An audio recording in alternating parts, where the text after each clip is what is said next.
So if you're like me, you get people all day long asking you for things. No matter how different they are, no matter who they are, they all want the same thing. What is that? It's satisfaction. They want to be satisfied. Now, a notable character from the past actually defined satisfaction with having three conditions.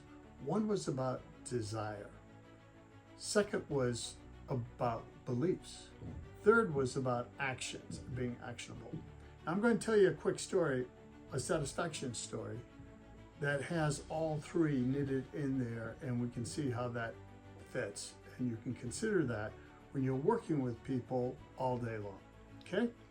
So back in the day, there was this guy that saw an ad for a beautiful, classic 1983 Mercedes sports coupe.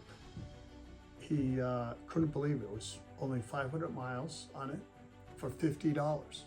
So as he's talking to the seller over the phone, he's saying, so are you the owner? She says, yes, I'm the owner. He says, so is it registered, legal, everything? And she said, it's not stolen. It's all legit. He says, does the engine run? And she said, look, it is in mint condition. It's perfect. He says, I'll be right over. So now he's in front of the car and it looks beautiful. It's glistening in the sun. He's kicking the tires. He's opening and closing the door. It's really taut.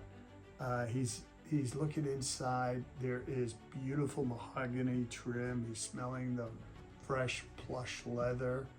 Outside, there's beautiful fit and trim. The chrome is just all in the right places. He's now putting $50 cash on the hood, and he has one question he's asking the seller, which is what? Yeah, why? Why only $50? She says, you want to know why? Well, I'll tell you. So my recently deceased husband named me as the executor in the estate.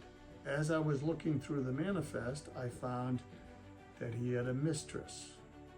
And this car was supposed to go to the mistress or the proceeds.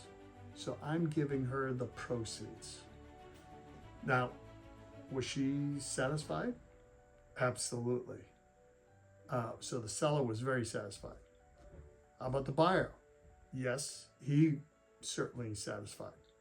So you think about it, they both wanted low-cost transaction for perhaps different reasons, but they wanted low-cost transactions. So the desire was met. In terms of beliefs, they were seeking something that was, done with a respectful transaction that had real value in a meaningful way based on however they looked at that. That worked well. Third, they wanted this to be actionable. And in fact, it was executed right off the bat. They just signed the paperwork and that was it. So in your everyday interactions with people, think about how do you create satisfaction when it matters most? What about the desire? What about the beliefs? What about the action being executable? When you can knit those together, you can really make a difference. I wish you well with that. Take care.